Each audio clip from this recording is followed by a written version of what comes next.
వక్రతుండ మహాకాయ సూర్యకోటి సమప్రభా నిర్విఘ్నం కురు మే దేవా సర్వకార్యేషు సర్వదా. గురుబ్రహ్మా గురుర్విష్ణుః గురుర్దేవో మహేశ్వరః గురుః సాక్షాత్ పరబ్రహ్మ తస్మై శ్రీ గురవే నమః. శ్రీమద్ విరాట్ పోతులూరి వీరబ్రహ్మేంద్ర స్వామి వారి సంపూర్ణ జీవిత చరిత్ర. 4వ రోజు పారాయణం. వీర భోజయాచార్యులు వీర పాపమాంబలకు శివానుగ్రహం. నందికొండ అను పవిత్ర నగరంలో పాపాగ్ని మఠము ఉన్నది. పరబ్రహ్మ స్వరూపుడగు విరాట్ విశ్వకర్మ వంశము వారు ఆ మఠమునకు అధ్యక్షులై సాధుజనులను ఆచరిస్తూ దాన ధర్మములు ఇహలోక సుఖములకు లొంగక లోకహితమే తమ మతముగా ధర్మస్వరూపులై తేజరిల్లారు. ఆ పవిత్ర వంశమునందు వీరభోజయాచార్యుడు అనే మహాత్ముడు జన్మించాడు.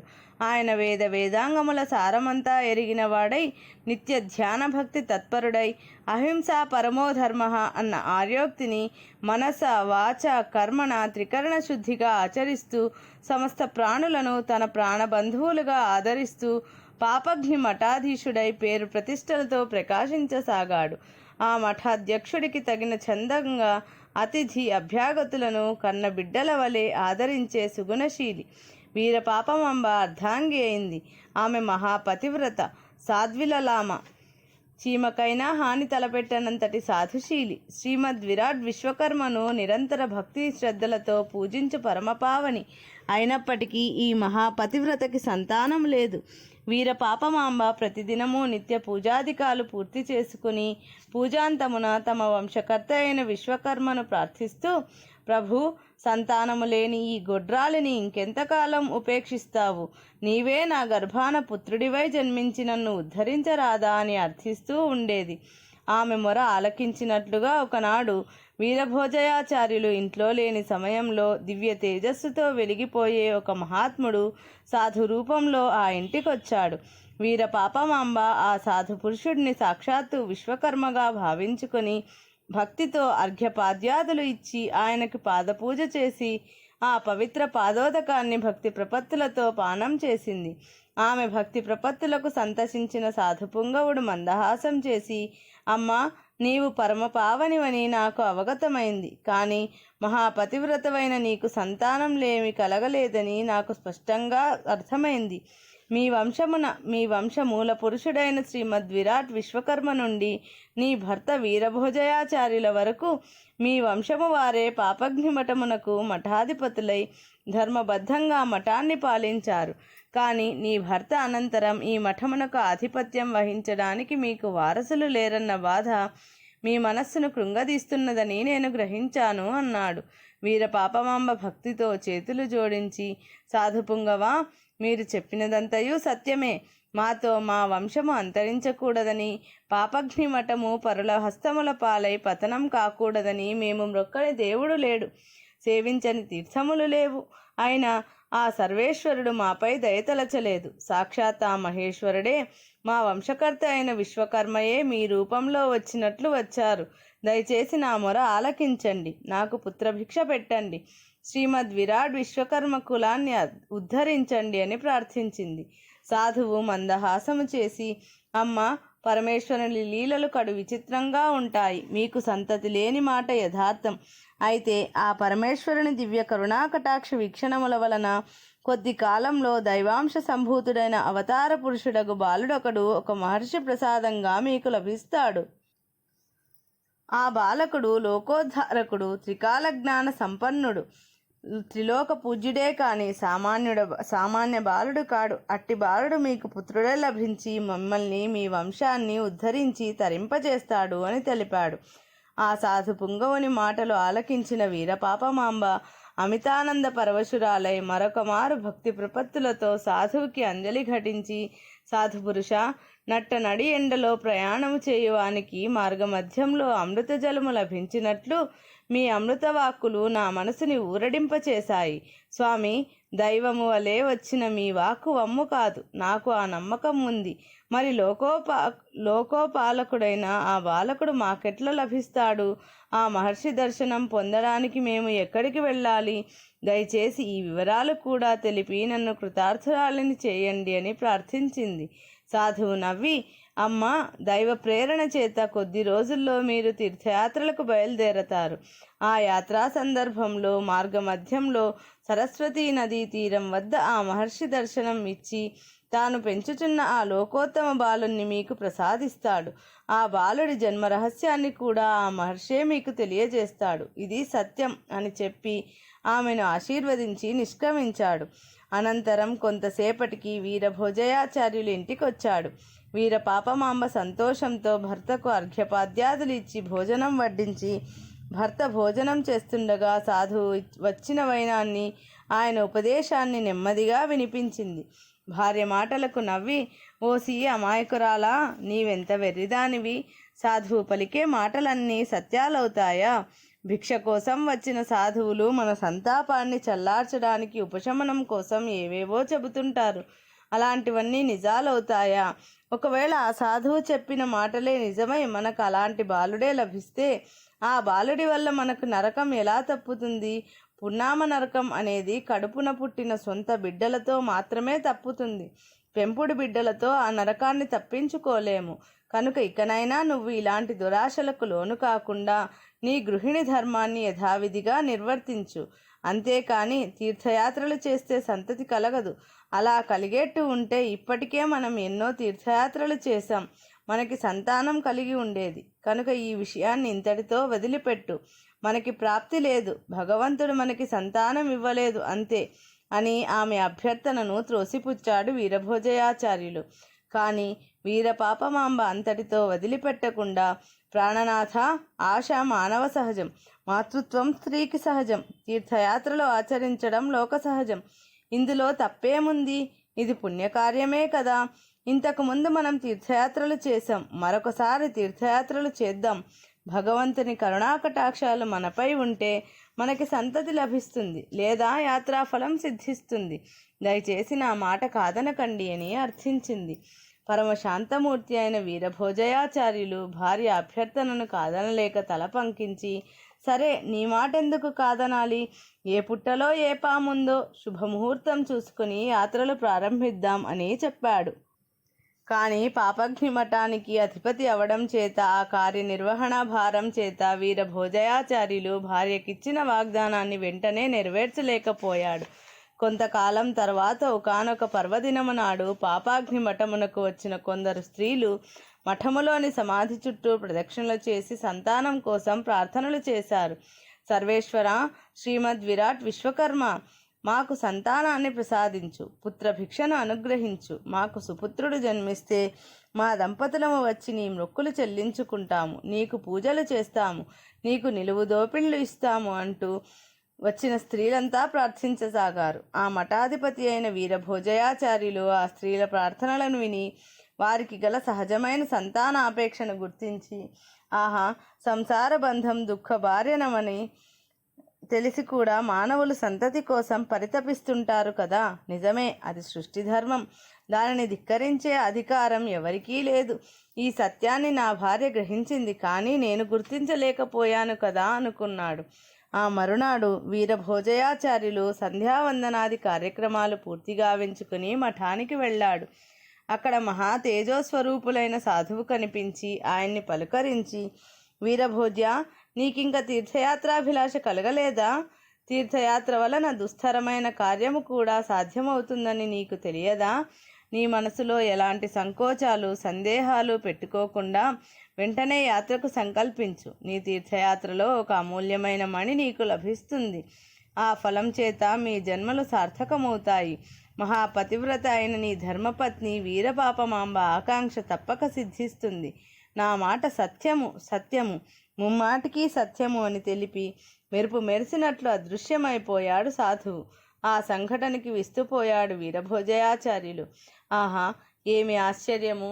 నా కోసమే నిరీక్షిస్తున్నట్లు ఆ సాధు పుంగవుడు దర్శనమిచ్చి హితబోధ చేసి మెరుపు మెరిసినట్లు అదృశ్యమైపోయాడంటే తప్పకుండా అతడు నా వంశకర్త అయిన విశ్వకర్మాచార్యుడే తప్ప వేరు కాదు.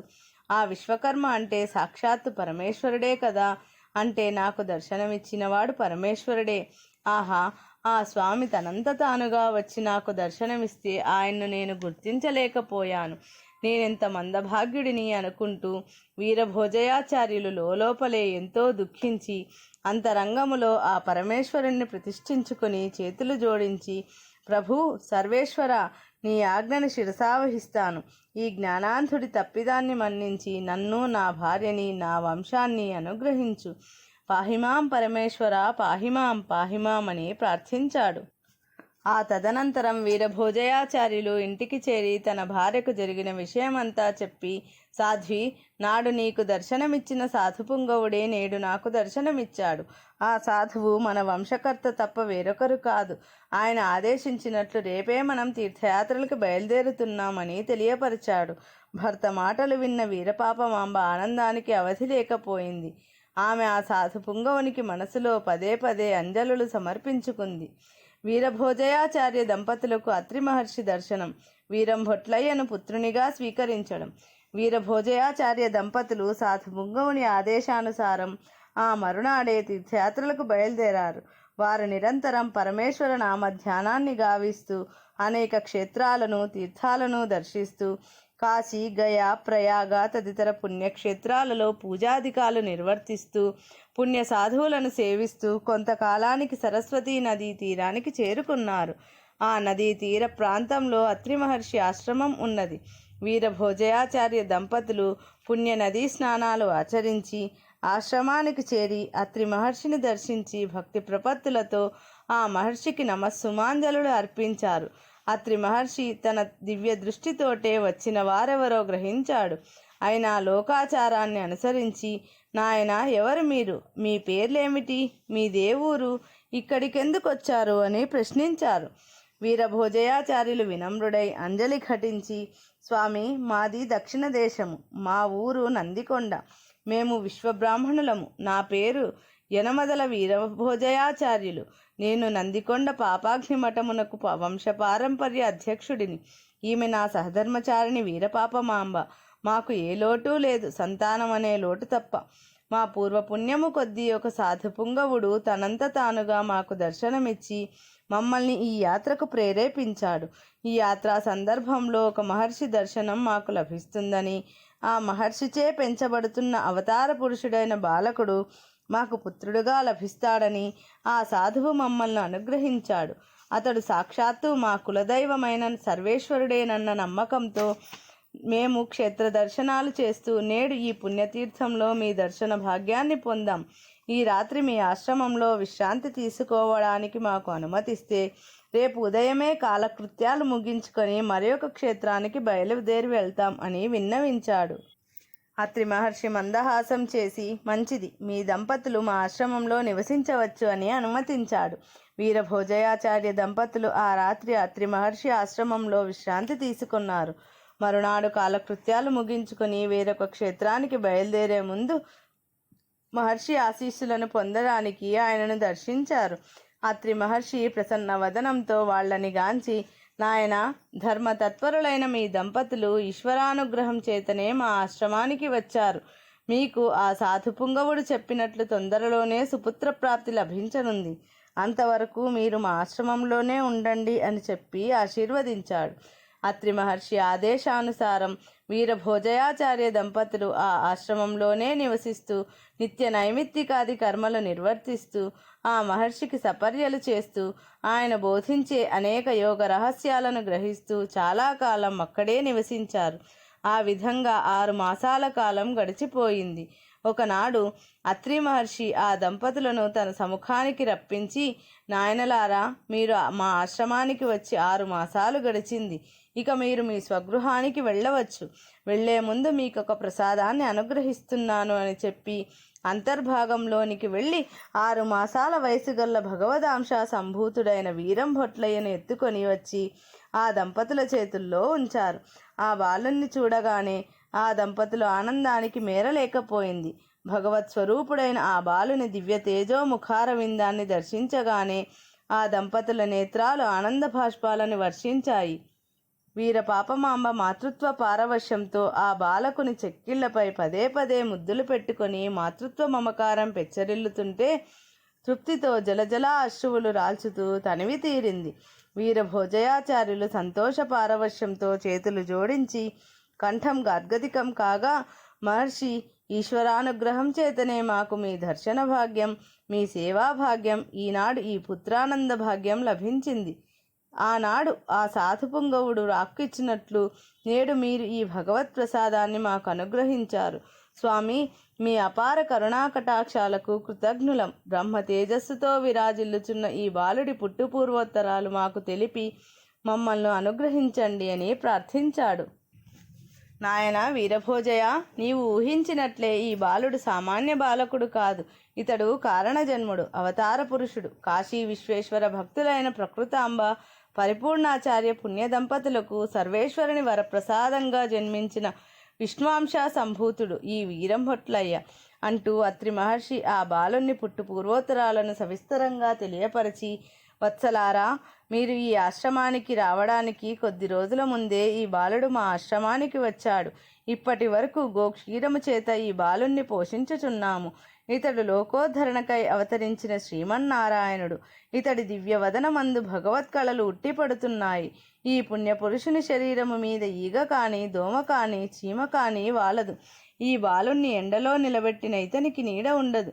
ఒకనాడు ఈ బాలుడు ఆశ్రమం బయట కూర్చొని ఉండగా ఒక దివ్య సర్పం ఒకటి వచ్చి బాలునికి ఎండ తగలకుండా తన పడగ విప్పి పట్టింది. ఇట్టి చిన్నతనంలోనే అనేక మహత్యాలు చూపిన ఈతడు మున్ముందు మరెన్ని మహత్తులు ప్రదర్శించి విరాజిల్లగలడో మీరే ఊహించుకోండి.